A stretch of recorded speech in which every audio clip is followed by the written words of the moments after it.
امام مالک صاحب در معطای خود حدیثی وضعیت در نقل میکنه. پیغمبر علیه السلام دستی راست با دستی چپ گرفت. لیکن کدام شاگرد امام مالک صاحب میگه که امام مالک صاحب دستا را اعلا در نماز میکرد، آلی پیروانش مکمل دستی اعلا نماز میخوانه و مردم. یک حدیث در این مورد نداره. خیر شما بگوی که امام مالک رحمه الله ترجیح داد یا امام پیغمبر علیه السلام؟ بگوی امام مالک رحمه الله را ترجیح داد. اینی را میگه شخصیت پرستی، غلو در حق شخصیت ها. در این مرتبه میرسانی که خلاص پیرا را مریدایش در سرحد میرسانه که از اینجا دعوه داره که تکت جنت برم بده خواه مخواه. او که کمی خفه شود چی میگه؟ برو تو را خارج کردم از جمعی خود، از بیرق خود، زیر بیرق خود نمیگیرم. یک قاری صاحب در ترجمه ما آمده بود که پس رفته بود، پیر صاحبش برش گفته بود، گفت در ترجمه متوکل رفتی؟ گفت در روز قیامت از بیرق خود تو را کشیدم.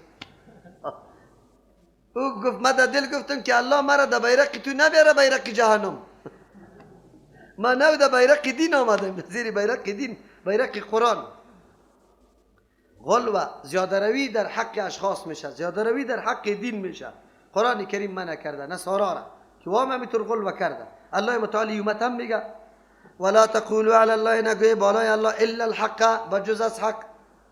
چیزی دیگری که سبب انحراف انسان میشه دروغ جور کردن در مورد الله است.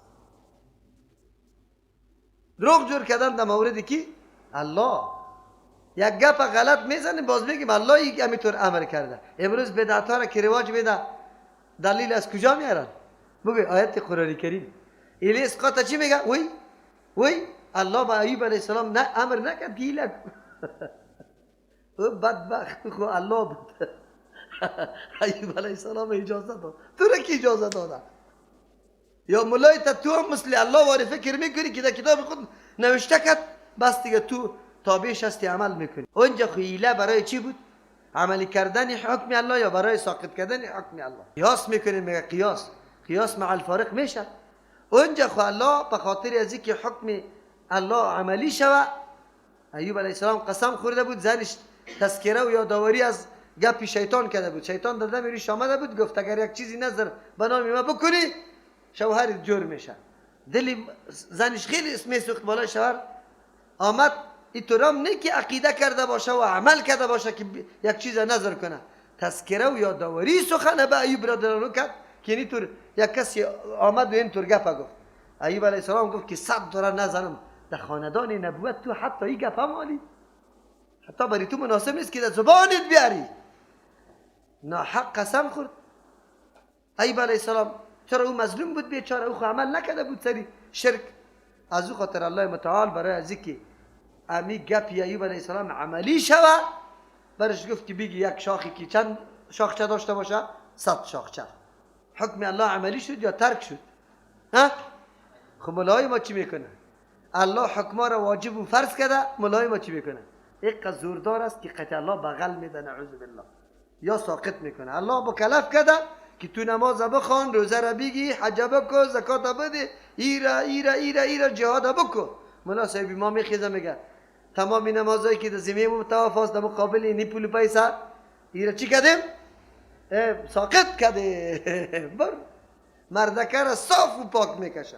در کل عمر یک نمازم نخوند پیش مولا صاحب بیا تکت جنتی تا میده. برو بخیر خیر خلاص. ماشین حساب امرا را حساب میکنه. چی میگه بدبختا؟ این قدر نمازایی که خوانده ایرا هم هیچ میگیره.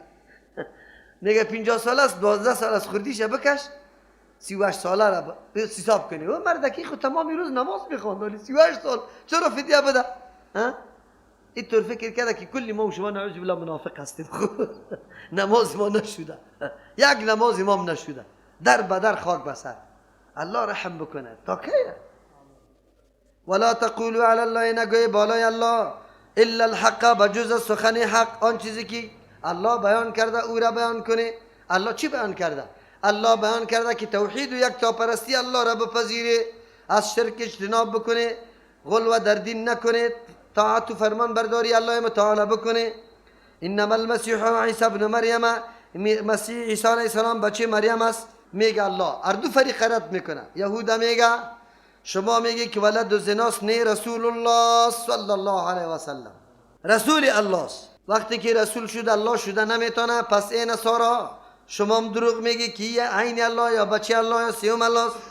و کلمته یک کلمه الله است، یعنی بشارت از به کلمه داده شده پیش از پیش به مریم بیبی. یک ترجمه. دوم، و کلمته پیدا شدن این عیسی علیه السلام به کلمه کن شده، اسباب ظاهری موجود نداشت. چرا که پدر موجود نداشت، الله متعال کن گفت بس موجود شده. پیدایش طفل عوامل زیادی در کار است، پدر، مادر، حالات در دوی گپاره کلش. اما الله متعال به پیدایش عیسی علیه السلام بعضی از جمعی علاماتی که طبیعی است ایره مکمل از بین برد. از او خاطر کلمه برش میگه. القاها پیش کده، همی کلمه را الی مریم به سوی مریم. الله متعال به سوی مریم کلمه را پیش کرده به واسطه جبریل امین. جبریل امین چی کرده؟ دمیده در گریبان مریم. و روح منه، صاحب روح هست از جانب الله متعال. روحی مانا نه که عین روحی الله است، من برای ابتداست نه برای تبعیض. بعضی روحی الله نیست، چرا که الله تبعیض و گپا را قبول نداره. از همون خاطر همون وفد نصرانیا که آمدن پیش یک عالم گفتن که سعی کده کتاب خودتان شاهد داریم که عیسی علیه السلام جزئی الله است، نعوذ بالله. و وقتی که به عالم گفتن، گفت بله الله متعال در دیگه جای چی کده و سخر لکم شمس و القمر، باز زمین و آسمان ذکر کرده جمیعا منه، تمامیش از جانب کی؟ الله است. گفت اگر این من اینجا از کجا آمد؟ خیر کلگی جزئی الله است، نعوذ بالله. همون نصرانی چی شد؟ سکوت کرد، دیگه نتونست. فآمنوا بالله، ایمان بیاره به الله و رسولی، بالای پیغمبران الله. در حق الله اینطور چیزی را شما نگویی که او غلط باشه و در مقابل پیغمبران الله یک قسم ایمان داشته باشید، تفریق قائل نباشید.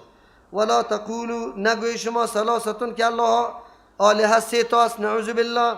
انتهوا، قرار شوید سه گفتن خیر لکم، فایده خودتان است. انما الله، یقینا کسی ذاتی که قابل پرستش است، اله واحد، یک الله است، در ذات، در صفات خود، در افعال خود. سبحانه، پاکیست برای الله از هر قسم عیب، هر قسم نقصان. ای یکون له ولد، که باشه برای از او ولد، قطعا الله ولد نداره. له ما فی السماوات، چرا ولد داشته باشه؟ چی نیاز داره؟ در اختیار الله است آن چیزی که فی السماوات در آسمان است و ما فی الارض آن چیزی که در روی زمین است. و کفا بالله وکیلا، کافی است الله متعال از روی کارسازی. وقتی الله کافی است خودش، چی ضرورت به ابن بیگا پا داره؟ رد کرد بالای یهودان بالای نصارا، هر دو طایفه را الله متعال. یهود میگه که ولد و زناست، نعوذ بالله، بلکه رسول الله است، معصوم از گناه است، عزتمند و شرافتمند است. و نه عین الله است مثل که نصارا میگه، بلکه یوم صفات بشریت دیش است. چرا؟ به خاطری که آلی اون پشتی سر میه که عبادت الله را میگه. لیستن کفل مسیح، هرگز عار نداره، ننگ نداره. آلی عبدیت موسی علیه السلام الله ثابت میکنه، عار نداره، ننگ نداره مسیح. ایکونه که باشه عبدا لله، بنده و محتاج الله، بالکل محتاج الله است. در پیدایش خود، در حفاظت خود، در دعوت خود، در بالا کردن در آسمان، در همه گپا به الله ضرورت داره، حاجت داره.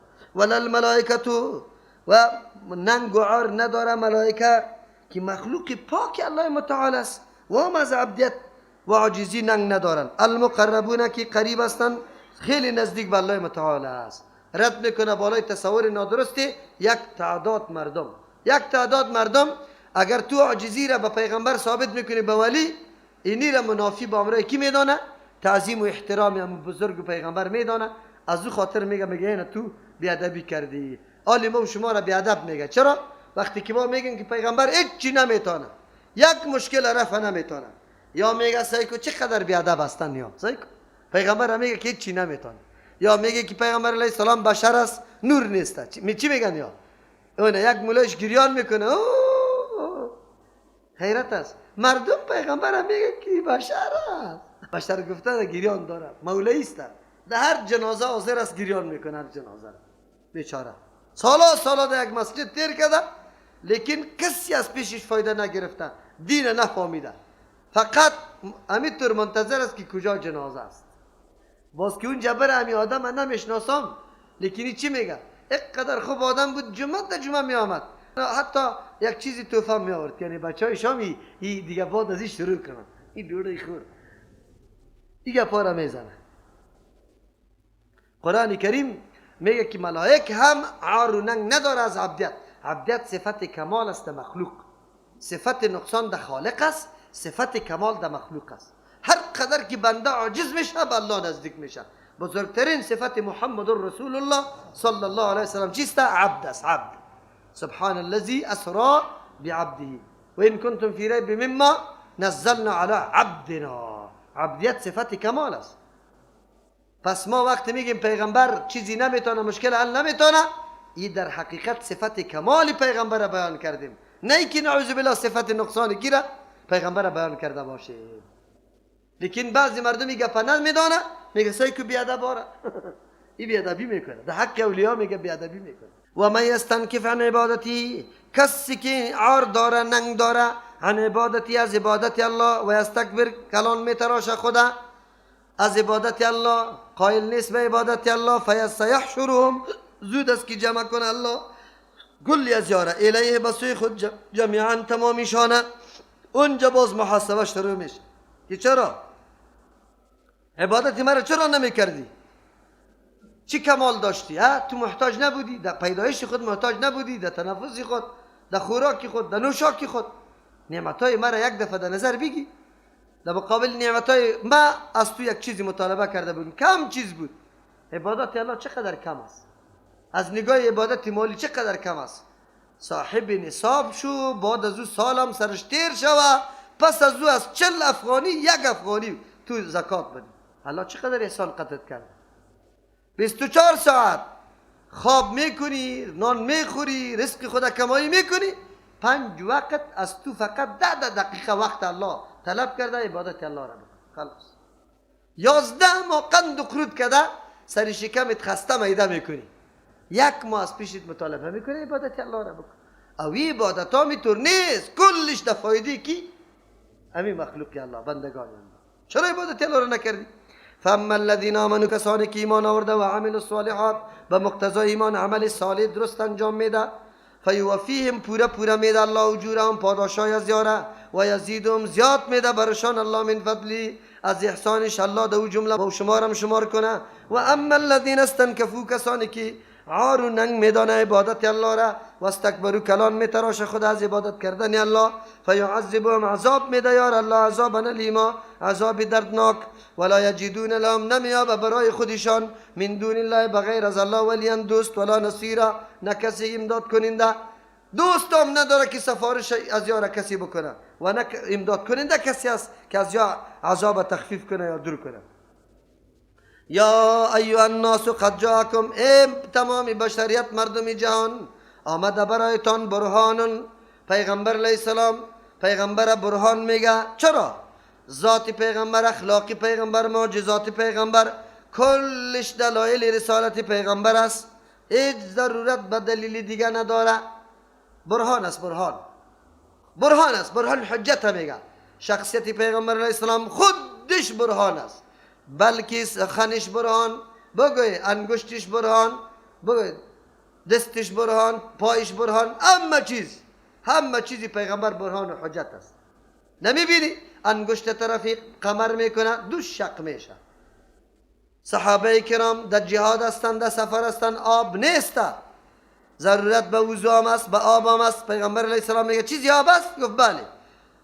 دست مبارک ده اونمو ظرفکی که آب است میمانه، از مابین انگشتا چشمه واری آب است، چی میکنه؟ بالا میه. صحابه پتکای خدا پر میکنه، وضو میکنه. مکمه. جابر رضی الله عنه چی میکنه؟ میمانی میکنه در جنگ خندق. به زن میگه که پیغمبر سخت تکلیف دیده، آنقدر گرسنه شده که پرسان نکو چیزی هست. گفت یک کمکی آرد است یا یک بزغالگک، اون بزغاله را حلال میکنه، نان پخته میکنه.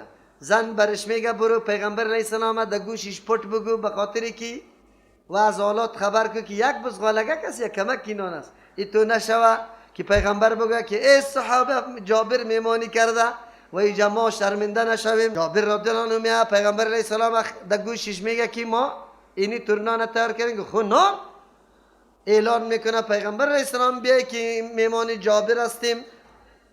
جابر وار خطا میشه، میاد در زن خود میگه، زن از پیش سوال میکنه تو برش گفتی پیغمبره که اینی قدر چیز دارین؟ گفت بله. گفت غم نکن، زنا بودن، گفت هیچ غم نکن که پیغمبر خبر شده باز اعلان کرده غمش نکن. پیغمبر خود آمد در سر دیگ دسترخانه گفت اوار کن نان دسترخانه بیاره. نان دسترخان سرش چپک کدگی پیغمبر دستی خود داخل میکرد، نان میکشید 1000 نفر مکمل نان رسید. در دیگ نشسته بسم الله گفته، سرپوش نیمه کرده، شوروا را کشیده گوشت کلگی عذر شد. زن جابر رضی الله عنه میگه که بالله قسم دسترخوان نان همون نان بود، شوروا همون شوروا بود. وجود مبارک پیامبر برهان است. انبیای دیگه وجود خودشان برهان نبود. موسی علیه السلام حجتش فقط عصا بود. عیسی علیه السلام حجتش بود مسح میکرد یک مریض جور میشد، یک شکل پرنده را جور میکرد، دعا میکرد پرنده جور میشد، میپرید. وجود مبارک پیامبر حجت است، دلیل است. هر زبانی ازی در این حالتی که یک روز مدرسه را نخوانده این کلام الله از زبانش جاری بشه، حجت است، برهان است. وجود پیغمبر برهان است، حجت است. آمده قد جاءکم، آمده برایتان برهانم پیغمبر من ربکم. تنها وجودش دلیل است، باز که از جانب الله آمده. الله اکبر. امتی پیغمبر صلی الله علیه وسلم چی بکنه باید؟ چطور رای پیغمبر ما اعلام بکنیم بریم رأی اشخاص ما کم بگیریم؟ الله اکبر. نمیگی و انزلنا الیکم نورا مبینا. هیچ عذر نداره که شما نعوذ بالله رای منحرف هده پیش ببرید. چرا؟ دو دلیل قوی وجود داره، یک طرف پیغمبر، یک طرف کتاب الله که یک دم نور است، یک دم نور. روان کردم الیکم بسوی شما نورن، قرآن کریم مبینا، نور آشکارا. نور چی را میگه؟ خود واضح، دیگر را هم واضح میکنه. قرآن یک دم روشن است، روشن ساخت ما شما را. آره از شرک، انحرافات، بدعتا، بگوی فسق، فجور، همه بدبختی ها قرآن کریم ما را چی کرد؟ بگوی برای ما راه را نشان داد. هر چیزالی برای ما هویداست. موحد کسی که با قرآن رابطه داره هیچگاه در دلیل مغلوب نمیشه. یادتان باشه نور داری، نور قرآن هم موجود، پیغمبر هم حدیثش موجود. چرا ما گمراه شدیم؟ چطور در بدعت ها مبتلا شدیم؟ چطور رای آرای دیگران را در پیش بگیریم، سری حدیث پیغمبر پیش کنیم؟ قطعا. فاما الذين آمنوا، پسو کسانی که ایمان آورده بالله، به الله، عقیده توحید الله را پذیرفته، خود تسلیم به نظام الله کرده، و تسمو به، چنگ زده به الله، خدا به الله سپرده. ای خدا به الله سپرده، هیچ کسی راست نداره، اعتمادش به الله است. دعوت خدا علنی کرده، رویسته، هیچ کس از ملامتی کسی نمیترسه. این خدا سپردن به الله است. ما باید خدا به الله بسپاریم در دعوت خود. دو، واعتصموا به، چنگ زده به بر اسمان الله، به کتاب الله. آلی عمل خود تقویت بخشید توسط قرآن. هر کاری که انجام میده سند داره از قرآن پیش میکنه به مردم. خلاص. چرا توی راست داشته باشی منهجت اعلان نکنی بازم خم میری؟ تو نور داری، خم نرو، علنی به مردم اعلان که منهجم است، این مسلکم است. در کدام مذهب هستی؟ امام اعظم صلی الله علیه و سلم، بزرگترین امام که پیغمبران را امامتی که در واقعی امام است، در مذهب از اوست. خودم نجات داده میتونه یا نمیتونه؟ که از پیش تام پرسان که مذهب کیستی بگه امام اعظم ما خوش میشه. پیش از وقت امام اعظم کیست؟ امام ابو حنیفه رحمه الله. پیش ما کیست؟ پیش ما امام اعظم محمد رسول الله صلی الله، حقیقی امام است، پیغمبران را امامت داده. دیگر خو بگذار. فسیدخلهم، الله میگه زود است که داخل کنه یارا فی رحمت منه، در رحمتی که از جانب الله متعال است.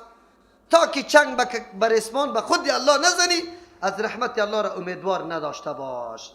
ما شکر الله را بکشیم که یک چند ساعت و لحظه را با کتاب کی تیر میکنیم؟ الله متعال. انشاءالله مورد رحمت الله قرار میگیریم یا نمیگیریم؟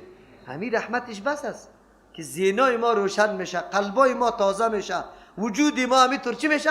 چست میشه نمیشه؟ راستان بگوید. همین لذتی که در ترجمه قرآن حاصل میکنه دیگه وقت داری؟ ندارید. این رحمت الله متعال است. و فضل، یا زود است که داخل کنه در رحمت و احسان خود. ابن عباس رضی الله عنه میگه رحمت توفیق الله است که تو را توفیق نصیب میکنه عقیده حق، پیروی کتاب الله را. و فضل، در احسان خود شامل میکنه قبولیت نصیبت میکنه، عملیت الله قبول میگردانه. چرا؟ آلی عملی با بصیرت انجام میدی، بی بصیرت نیست. به سند نیست. و یهدیهم راهنمایی میکنه این مردم الیه بسوی خود الله. چه کدام به کدام را؟ صراط مستقیما، رایی که بالکل برابر. به کجا رسیده؟ به الله. پیروی کتاب الله را بکن. یستفتونک، از تو طلب فتوا داره. بله دیگه فتوا. قل الله یفتیکم، بگو که الله فتوا میده شما را فی الکلاله، در مورد کلاله. کلاله کی است؟ خود الله معرفی میکنه. این امرؤ، اگر یک شخصی هلکه وفات کنه، لیس له ولد، که اولاد نداره. امی قسم پدر و مادر، نه فروع داره نه اصول. لیس له ولد و له اخت، برای ازی همشیره باشه. کدام همشیره؟ غیر اخیافی، یا بگو اعیانی باشه یا علاتی، پدر مادر قطی یا تنها پدر قطی باشه. فلها نصف، برای نمی همشیره نصف ما او مالی است. ترکه که گذاشته، امی برادرش وفات کرده، برادری که اولاد نداره، پدر و مادر بابا و اجداد نداره، خودش وفات کرده، همشیره باقی مانده، یا پدر و مادر قدیس یا تنها پدر قدیس، اخیافی نه. و هو یرثها، امی برادر به میراث میبره امی طور همشیره را کلی مالشه.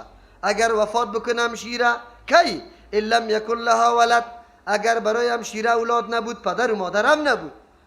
اینه برادر که وفات کنه همشیره نصف میگیره، نصف دیگه به دیگه وارث. اگر نه که همشیره وفات کنه کلی مال برادر میگیره. چرا؟ به خاطر که عصب است. فان کانت اثنتین، اگر باشه همشیره ها دو تا، فلهما الثلثان، برای هر دویشان دو ثلث است. مالی امی برادر سیسه کنی، دو ثلثشه برای خواهرها بده، یک ثلث باقی میمانه به میراث خوری دیگه. مما مالی که ترکه گذاشته برادر. و این کانو، آلی اگر از دو زیاد هم باشه امی حکم است. و این کانو اخوة الرجال و نساء، اگر از دو زیاد باشه، برادرها باشه یا زنا باشه، فللذکر مثل حظ الانثیین، برادر وفات کرد اولاد نداره، پدر و مادر نداره، این طرف برادرها و خواهرها یک جای باقی مانده، پس این برادرها و خواهرها را للذکر مثل حظ الانثیین بده.